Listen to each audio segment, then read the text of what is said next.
Koshigaya Alpas versus Ryoku Golden Kings. First 5 ang ating pambato na si Kai Sotto.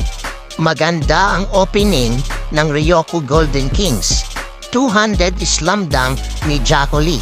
Napakaganda ng ginawa dito ng ating pambato na si Kai Sotto. Fake sabay driving layup inside the paint. Block na sana ng ating pambato na si Kai Sotto ang player ng Ryoku Golden Kings. Kaso tinawagan siya ng goaltending. Sayang yung pasa dito sa ating pambato na si Kai Sotto, hindi niya lang nasalo ng maayos ang bola. Kaya nauwi sa turnover. Pasok ang pangalawang puntos ng ating pambato na si Kai Sotto. Second quarter, nagtala agad ng rebound ang ating pambato na si Kai Sotto. Makakapagbigay ng foul dito si Kai Sotto sa import ng Ryoku Golden Kings. Meron ng 2 fouls ang ating pambato na si Kai Sotto.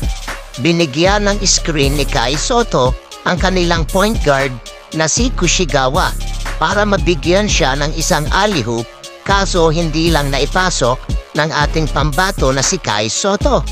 Tambak na dito ang Koshigaya Alpas. Naipasok pa ni Jacko Lee ang reverse layup. Luwag na luwag sa ilalim. End of first half, 43-25. Abante ng 18 points ang Ryoku Golden Kings. Entering of third quarter, ang ganda ng low post ng ating pambato na si Kai Sotto. Sabay spin, left-handed shot. Pasok ang 2 points. Meron ng 8 points ang ating pambato na si Kai Sotto. Makukuha ng ating pambato na si Kai Sotto ang pangatlo niyang foul. Naitulak niya si Jacko Lee kaya natawagan ng foul si Kai Sotto. Kaya pinagpahinga muna ang ating pambato na si Kai Sotto. Under 4 minutes ng third quarter, muling ibinalik sa loob ang ating pambato na si Kai Sotto. Nakakuha agad ng rebound si Kai Sotto. Ang ganda ng box out niya kaya nakukuha niya ang mga rebounds.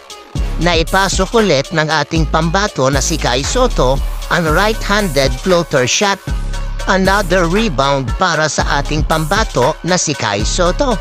Sinundan pa ulit ng isang rebound ng ating pambato na si Kai Sotto. Talagang maganda ang ipinakitang laro ng Ryoku Golden Kings. Naipasok pa ng import ng Ryoku ang mahirap na tira. End of third quarter, 64-40. Abante pa rin ang Ryoku Golden Kings ng 24 points. Malaki-laki ang hahabulin ng Koshigaya Alpas.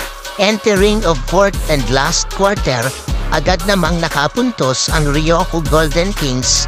Pasok ang alley-oop dunk ng import ng Ryoku.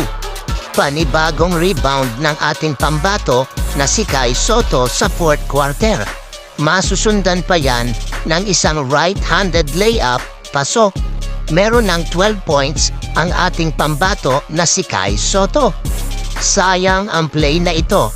Ang ganda na sana ng alley-oop pass ni Kushigawa kay Kai Sotto.